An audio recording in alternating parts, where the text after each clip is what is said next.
உண்மை நாங்கள் பணிந்து கொள்ள வந்திருக்கிறோம் ஆண்டவரே சுவாமி ராஜா. அப்பா இதோ கர்த்தாவை துதிக்க நாங்கள் வந்திருக்கிறோம், ஆராதிக்க வந்திருக்கிறோம் ஆண்டவரே. அப்பா பிதாவே ஆண்டவரே சுவாமி, உண்மை அல்லாமல் நாங்கள் வேறு யாரை பாடுவோம் ஆண்டவரே. இது தொடர்ந்து எங்களை நடத்தின ஆண்டவரே, உங்களுக்கு ஸ்தோத்திரம் ஸ்தோத்திரம் ராஜா. உன் பாதம் பணிந்தேன் என்னாலும் துதியே, உம்மை அன்றி யாரை பாடுவேன்.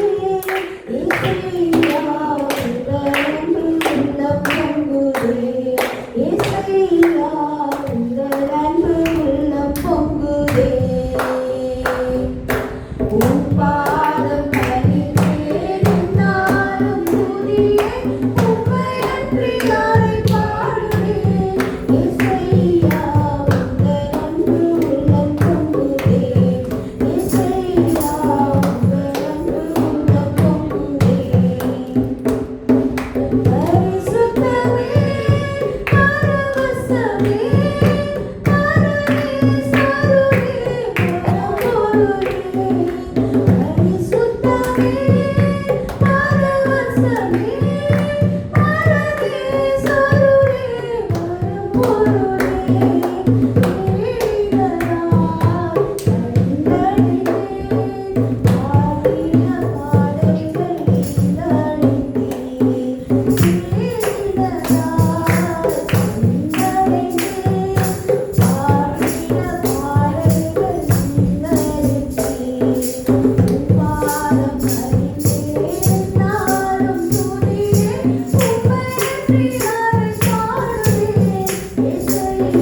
கர்த்தாவே மிக நன்றி செலுத்துகிறோம் அப்பா.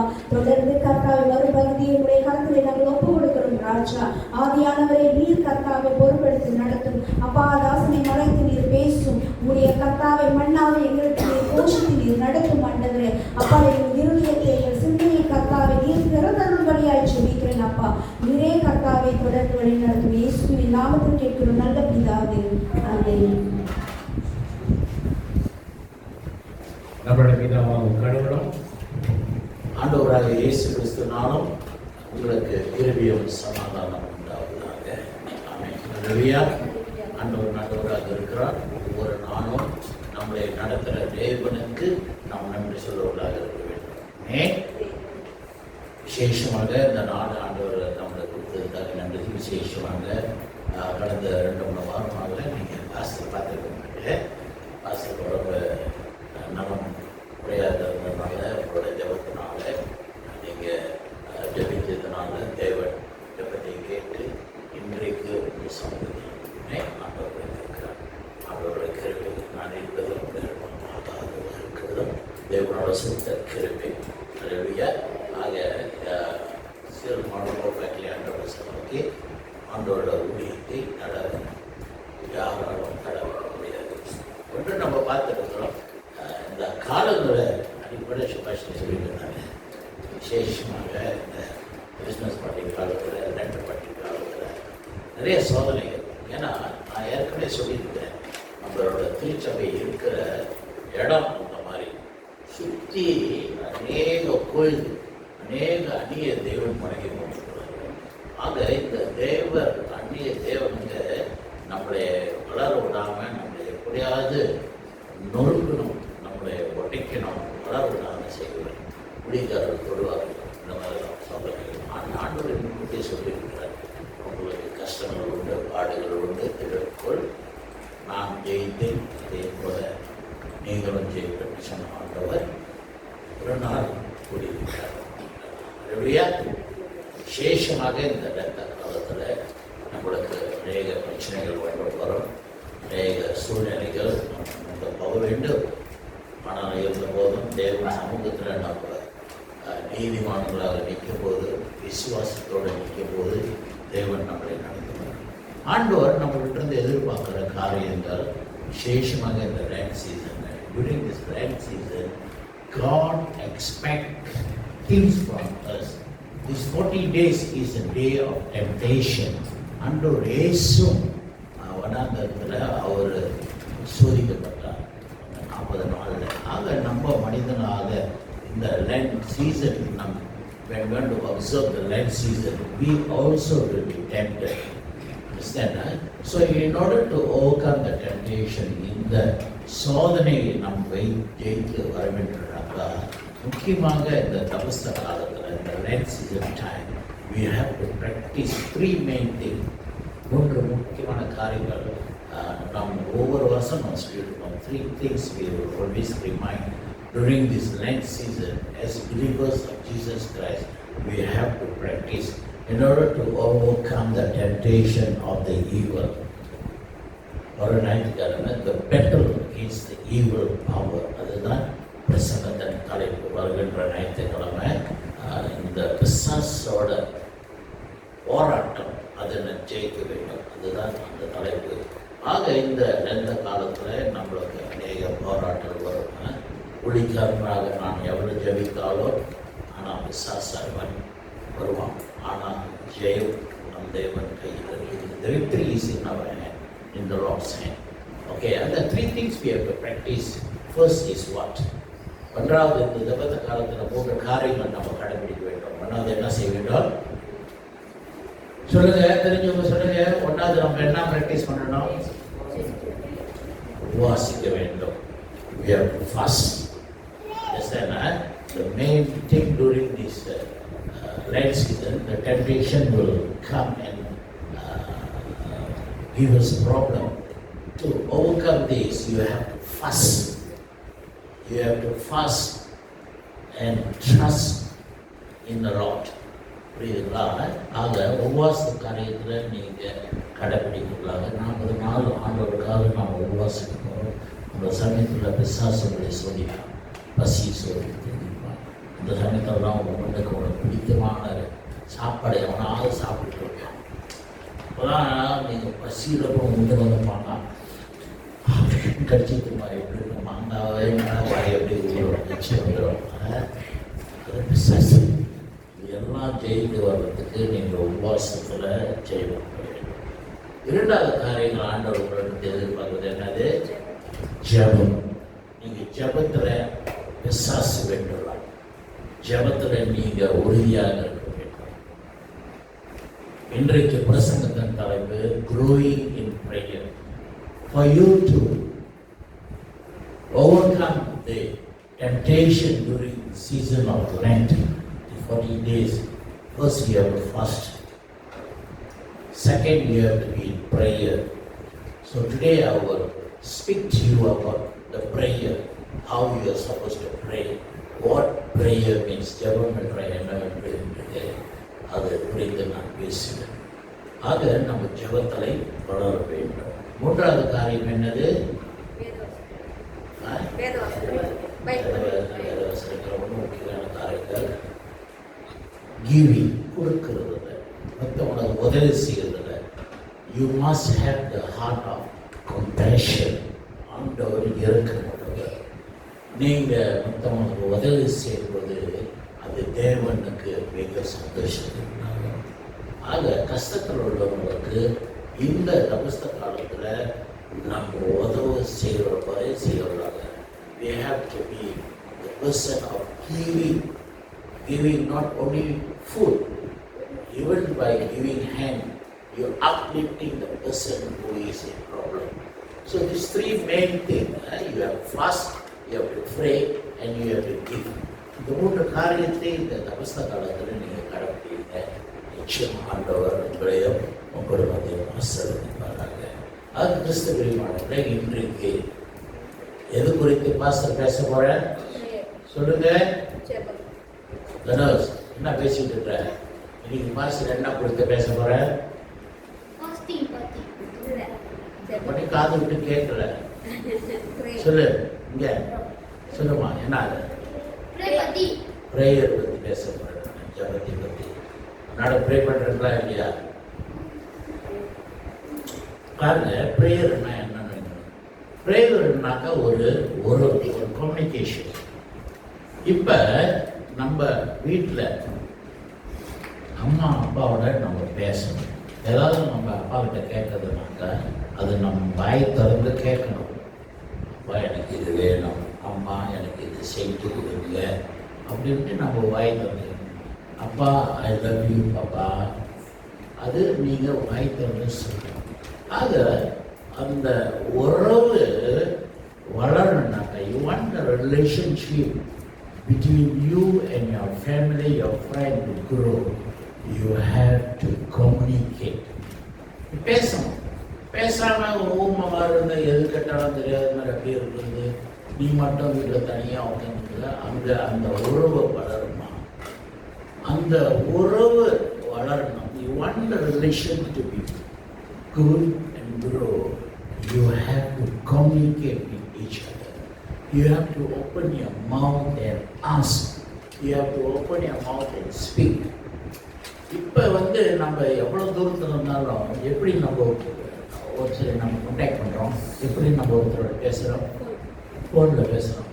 இதுக்கு வாட்ஸ்அப்பு, எஸ்எம்எஸ், ஃபேஸ்புக்கு, இப்போ நிறைய சோஷியல் மீடியா வந்துருச்சு.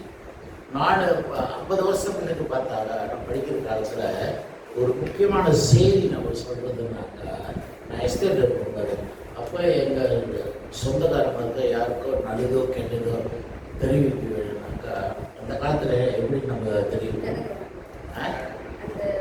தந்தி என்ன சொல்லுவாங்க? அது கிடைக்கிறேன். நம்ம எங்கே போய் செய்யும்போது போஸ்ட் ஆஃபீஸில் ஞாபகமா அம்மாவுக்கு தெரிவிச்சா ஒரு செய்தி நம்ம அனுப்புறதுனால ஃபோன் அப்போலாம் இல்லை. அப்போ நம்ம போஸ்ட் ஆஃபீஸ் போய் இந்த அட்ரஸுக்கு இந்த செய்தி நம்ம சொல்லணும், நல்லதோ கெட்டதோ. அப்போ டெலிகிராம் மூலியமாக கொண்டாங்க. இப்போ உடனே அடித்தாக்கா வாங்கிக்கணும். அந்த இடத்துல நல்ல டவர் இருந்துச்சுன்னா we can communicate, we can send message we want something, we can tell immediately you get. புரியுதுங்களா? ஆக அந்த கம்யூனிகேஷன் தான் இன்றைக்கு நம்மளுக்கும் கடவுளுக்குள்ளும் இருக்க வேண்டும். இப்போ ஆண்டவர் நம்மளுக்கு தேவைகள் சந்திக்க வேண்டும், நம்மளோட தேவைகள் சந்திக்கணும், நம்மளுக்கு செய்ய வேண்டும்னாக்கா நம் ஆண்டவரோட பேசணும், நம் ஆண்டவரோட கேட்கணும். You have to ask God what you want. You want to be good, you want an apple. You have to open your mouth and ask your mother, Mother, I want an apple, I want to eat chocolate, I want to eat cake, I want to eat ice cream. You have to open your mouth and ask. So, likewise, அதே போல இன்றைக்கு வாழ்க்கையில தேவைகள் உங்களுக்கு உண்டு, உங்கள் குடும்பத்துக்கு தேவைகள் உண்டு, கஷ்டங்கள், பிரச்சனைகள், நோய்கள் எல்லாம். இதிலிருந்து எல்லாம் நீங்கள் விடுதலை ஆக வேண்டும்னாக்கா நம்மளை படைத்த அப்பாவோட நம்ம பேசணும். அது எப்படி நம்ம பேசுகிறோம்? ஜபத்தின் மூலியமாக. So you ask our creator through prayer. So that's why prayer is very important in our Christian life. கிறிஸ்துவ வாழ்க்கையிலே ஜபம் என்று ஒரு முக்கியமானது. ஜபம் இல்லாத வீடு என்ன வீடா? அது கூரை இல்லாத வீடு. So you want your house to be God, the blessing of God. You and your family must be in prayer. You have to ask God. நீங்கள் ஆண்டவரோட கேட்கணும். கேட்காம எப்படி உங்களுக்கு கிடைக்கும்? ஆக நீங்கள் கேட்டாதான் உங்களுக்கு கொடுக்கப்படும். அந்த சொல்ற கேளுங்க உங்களுக்கு. அப்போ நீங்கள் கேட்கணும். உறவு ஆண்டவரோட இருக்கணும். புரியுதுங்களா? ஆண்டவர் உங்களோட ஜபத்தை கேட்கறவர்களாக இருக்கார். நீங்கள் கேட்டு ஆண்டவர் சும்மா ஒரு ஃபோன் பண்ணுறேன், ஃபோன் பண்ணி அந்த பக்கத்தில் நீ ஹலோன்னு சொல்கிற, அந்த பக்கத்தில் அவன்கிட்ட ஒரு சவுண்டு இல்லை, நீ ஹலோன்ற அவன் ஹலோன்னு கூட சொல்ல மாட்டான். எப்படி இருக்கு உங்களுக்கு? ஹலோ ஹலோ ஹலோ ஹலோன்னு கத்திட்டு இருக்கிறீங்க. ஹலோ சொல்லுங்க அப்படின்னா அவன் நீங்கள் அடுத்து சொல்லுவாங்க. அதே போல் ஆண்டவர்கிட்ட நீங்கள் ஜெபித்து கேட்கும் போது ஆண்டவரோட ஜெபத்துக்கு பதில் கொடுக்குறார். ஆண்டவரோட ஜெபத்தை கேட்டுக்கொண்டிருக்கிறார். நீங்கள் ஹலோ அப்பா, ஹலோ இயேசு நீங்கள் கூப்பிடும் போது இயேசு அது கேட்கிறார். கேட்கணும் இல்லை. He listens, he hears whatever you ask. That is through prayer. That's why as a Christian, for us prayer is important. We want anything in our life from the Creator, from Jesus Christ. We have to pray and ask God, Jesus, I want this. Please give me. Jesus, please help me. நீங்கள் ஆண்டவர்கிட்ட வாய் திறந்து ஜபத்தின் மூலியமாக கேட்கணும். அப்போதான் ஆண்டவர் இயேசு உங்களோட ஜபத்தை கேட்டு உங்களுக்கு என்ன பண்ணுவார்? கொடுப்பார். அப்பா எனக்கு பசிக்குது அப்படின்ட்டு நீ வாய் திறந்து உங்கள் அப்பாட்ட கேட்கும்போது சோறு போடுறாரா இல்லையா? கொடுப்பாரு. சரிங்களா? அதே போல் நம்ம ஆண்டவர் இயேசு கிறிஸ்துவும் ஜபத்தின் மூலியமாக நம்ம எது நம்மளுக்கு தேவையோ அது ஆண்டவரோட நம்ம கேட்கணும். நீ கேட்கும்போது தான் உனக்கும் ஆண்டவருக்குள்ள உறவு அங்கே உண்டாகுது. உங்களுக்கு உன் குடும்பத்தில் உனக்கு தேவையான அம்மா கிட்ட நீ கேட்டுட்டு இருந்தாதான் அம்மாவுக்கும் உனக்கும் அன்பு பாசம் உண்டாகும். என் பிள்ளை கேட்டுட்டானே, அதான் வசனம் சொல்லுதுல, நீ மனுஷன் உன் பிள்ளை உனக்கு ரொட்டி கேட்கும் போது நீ அவனுக்கு கல் கொடுப்பாயா, தேள் கொடுப்பாயா, பாம்பு கொடுப்பாயா? இல்லை தானே. என் பிள்ளை கேட்டுட்டான் கேஎஃப்சி, எப்படியாவது ஓவர்டேக் செஞ்சாவது கேஎஃப்சி வாங்கி கொடுத்துருவேன் இல்லையா? அதான் ஆண்டவர் சொல்றாரு, மனுஷனாக உனக்கே அவ்வளோ அக்கறை இருக்குது உன் பிள்ளை மேல. உன்னை படைத்தவன் நான், எனக்கு எவ்வளோ அக்கறை இருக்கும் நீங்கள் கேட்கறது. ஆக உங்களோட உறவு ஆண்டவரோட இருக்கிறது. ஆண்டவர் சொன்னதை நீங்கள் கேட்கறவர்களாக இருக்க வேண்டும். You have to listen and obey, be obedient to God. God will fulfill and answer your need and provide your need when you have a good relationship with God. So in order to have a good relation with God is through prayer. You must pray to God day and night. Whenever you are free, pray to God. எப்படி ஓய்வாக இருக்குதோ இரவும் பகலும் ஆண்டவரை நோக்கி நீங்கள் மாறுதலாக இருக்கிறது. ஆக இந்த லென் காலத்தில் உங்களுக்கு சோதனைகள் வரலாம், பிரச்சனைகள் வரலாம். ஆண்டவரை கைவிடாத. ஆண்டவரோட இன்னும் அதிகமாக நீங்கள் ஜெபத்தில் வல்லமையாக வளர வேண்டும். இன்றைக்கு நாம் பார்க்கிறோம், இயேசுவோட சீசர்கள் அதே போலதான். இயேசு உலகத்தில் அவர் வாழ்ந்த காலத்தில், ஊழிய காலத்தில் அவர் ஜபிப்பவர்களாக இருந்தார். இயேசு பார்த்து சீசர்களும் ஆட்சிப்பட்டார்கள். தேவனோட பிள்ளை இயேசுவே ஜபிக்கிறார், நாங்களும் ஜபிக்க வேண்டும் என்று இயேசு பார்த்து அவருக்கு கேட்கிறார். இயேசு எங்களுக்கும் சொல்லிக்கொடு, எப்படி நாங்கள் ஜபிக்கிறோம் என்று. அது நம்ம லூக்கா 11:1 நம்ம வாசிக்கும் போது வாசிப்போம். Luke 11:1.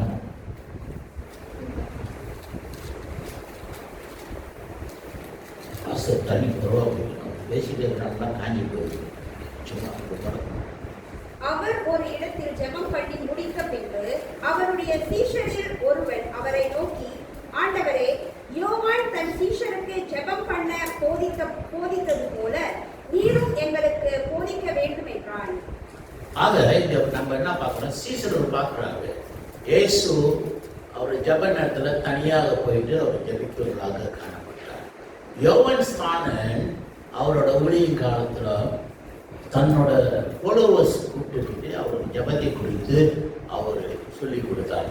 அதே போல இயேசுவை பின்பற்ற சீசர்களோ அவர் சொல்றாங்க, யோவான் ஸ்நானன் கூட இது ஜெபத்தை குறித்து தன்னோட ஃபாலோவர்ஸ்க்கு சொல்லி கொடுத்தாரு, எங்களுக்கும் சொல்லிக் கொடு ஆண்டவரே என்று கேட்கிறார். ஆக prayer is the one of the greatest gift God has given to his people. ஆக இந்த ஜெபத்தின் மூலமாக ஒரு பெரிய நன்மை நமக்கும் ஆண்டவருக்கும் உறவு அந்த ஜெபத்தின் மூலமாக காணிக்கையாக ஆண்டவர் கொடுத்திருக்கிறார். So do not waste. This is the time God is given to you. God loves you. God wants you to communicate, speak to him through prayer. So through prayer we allow to speak with God. ஜெபத்தின் மூலமாக நாம் ஆண்டவரோட பேசுறோம். நம்மளோட இருதயத்தில் உள்ள பாரங்களை எல்லாம் நாம் ஆண்டவர்கிட்ட பகிர்ந்து கொள்கிறோம். ஆண்டவரிலிருந்து ஒரு வழிகாட்டும் ஒரு நடத்தியும் ஜெபத்தின் மூலமாக நம்ம பெற்றுக்கொள்கிறோம். இப்போ நம்ம ரொம்ப கவலையாக இருக்கிறோம், வேதனையாக இருக்கிறோம், சோகமாக இருக்கிறோம். அது யாருக்கிட்டாவது நீங்கள் வீட்டில் பகிர்ந்து கொள்ள வேண்டும். முக்கியமாக நம்ம என்ன செய்யணும், நம்ம அம்மா கிட்ட அப்பா கிட்ட பகிர்ந்து கொள்வோம். சொல்லுவாங்க, எனக்கு ரொம்ப கஷ்டமாக இருக்குது, படிப்பிலும் கஷ்டமாக இருக்குது, வேலையிலும் பிரச்சனையாக இருக்குது, ஸ்கூலில் பிரச்சனையாக இருக்குது, ஆண்டவர் இதெல்லாம் எனக்கு சமாளிக்க ரொம்ப கஷ்டமாக இருக்குது அப்படின்ற போது உங்கள் தாய் தன் திறமைக்கு முடிந்த அளவுக்கு தன்னோட ஞானத்தின் மூலமாக, ஆண்டவர் கொடுத்த ஞானத்தின் மூலமாக உங்களை ஆறுதல் படுத்துவார், உங்களுக்கு ஆலோசனை சொல்வார். அதே போல உங்களோட கஷ்டங்கள், உங்களோட பாரங்கள் எல்லாம் நீங்கள் ஆண்டவர் சமூகத்தில் வைக்கும் போது, ஆண்டவரோடு கொடுக்கும்போது, when you submit yourself to God, all your sufferings, your pains, your need, your heartache, your burdens to God, God will guide you. God will strengthen you. அவர் உன்னை வழி நடத்துவார், உன்னை பலப்படுத்துவார். உன்னோட இதயத்தின் ஏக்கத்தை ஆண்டவர் இயேசு அறிவுறுவதாக காணப்படுகிறார். ஆக they saw the power in Jesus' prayer life and said, teacher, Lord teaches also to pray. ஆக இவர்கள் கண்ணாட பார்த்திருக்கிறார்கள். ஆண்டவர் அற்புதம் செய்கிறார். ஆண்டவர் ஜெபத்தின் பிறகு இன்னும் அதிகமாக பலன் அடைகிறார். You can see wonder. So they asked Jesus to teach him. Today நம்ம இன்றைக்கு இயேசு விசுவாசத்தவர்களாக இருக்கிறவர்கள் நம்மளோட ஜெபத்தில் போராட்டங்கள் உண்டு, கஷ்டங்கள் உண்டு. சில நேரத்தில் நான் வசனம் சொல்லுது, விடிகாலை ஏற்றி ஜெபிக்கிற ஒரு ஜெபம்னா ஆண்டவருடன் அதிகமாக கேட்குறார். இந்த விடிகாலை எழுந்திருக்கிறதுக்கு கண்ணு திறந்து ப்ரே பண்ணுறதுக்கு ரொம்ப கஷ்டப்படுறேன். 4 மணிக்கு 5 மணிக்கு அப்படின்னா அங்கே இது பிசாசு உங்களை சோதனை பண்ணலாம். ஆனால் அந்த சோதனையிலேருந்து நீங்கள் ஆண்டவர் விட்டு நீங்கள் கடத்தி கேட்கும்போது அது ஜெயித்து வரும்போது அந்த நன்மைகள் நீங்கள் வாழ்க்கையில் நீங்கள் பெற்றுக்கொள்ளுங்கள். Remember, so it is not just a religious duty. ஜபம் பண்ணுறது ஒரு கிறிஸ்தவனோட கடமை மன்றம் அல்ல. ஏன்னா ஜபத்தின் மூலியமாக தான் நம்மளுக்கும் ஆண்டவர்களோட உறவு இன்னும் பெறப்படுது, இன்னும் உறுதியாக காணப்படுகிறது. ஆக கிறிஸ்தவர்களாக இது நாம் பார்க்கணும். The prayer connects us with God. ஜபத்தின் மூலியமாக நம்மளும் ஆண்டவரோடும் அந்த கனெக்ஷன் இன்னும் அதிகமாக பெறப்படுது. எரேமியா 33:3 வாசிமா. ஜெரமியா 33:3.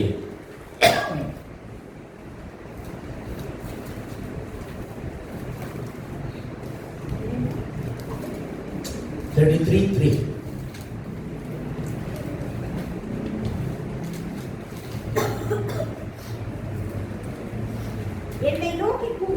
என்னை நோக்கி கூப்பிடு, அப்போது நான் உனக்கு உத்தரவு கொடுத்து நீ அறியாததும் உனக்கு எட்டாததுமான பெரிய காரியங்களே உனக்கு அறிவிப்பேன். So Jeremiah 33:3 says, when you are in trouble, when you are in need, God says, call to me and I will answer your prayer and I will tell you great and unsearchable things you do not know.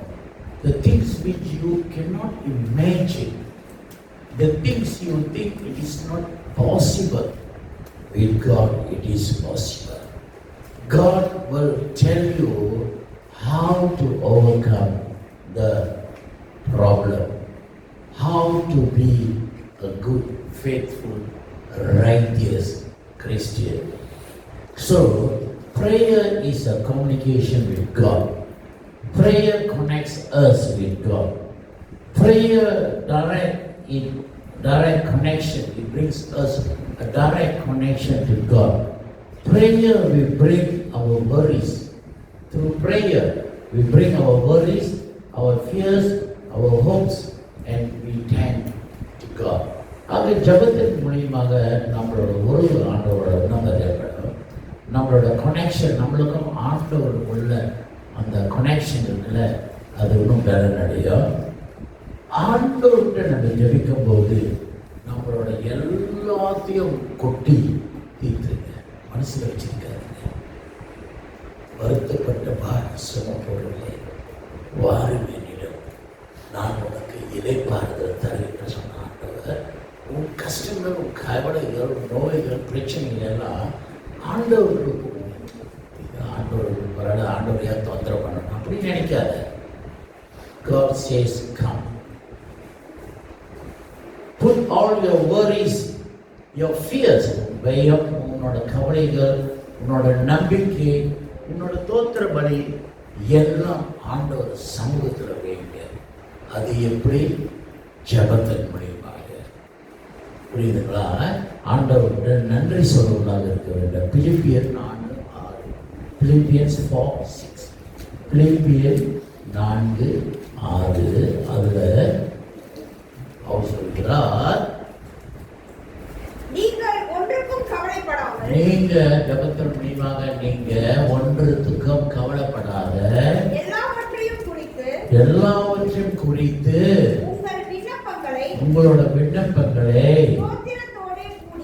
தோத்திரத்தோட கூடிய ஜபத்தினாலும் வேண்டுதலினாலும் தேவனிடத்தில் தெரியப்படுத்துங்க.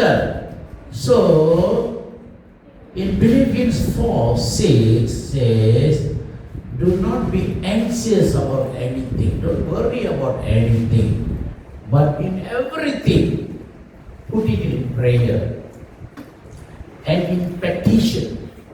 When you pray, you put your request, your name, with thanksgiving. Present your request to God. ஆண்டவர் சமூகத்தில் வைங்க. ஆண்டவர் சொல்றார், வைங்க. சொல்லு, நீ சொன்னாதானே எனக்கு தெரியும். உன் இதயத்துக்குள்ளே நீயே புதைச்சி வச்சிருக்கா ஆண்டவருக்கு எப்படி தெரியும்? ஆக எல்லாத்தையும் ஜபத்தின் மூலியமாக அன்றாடம் பேசி தீர்த்து.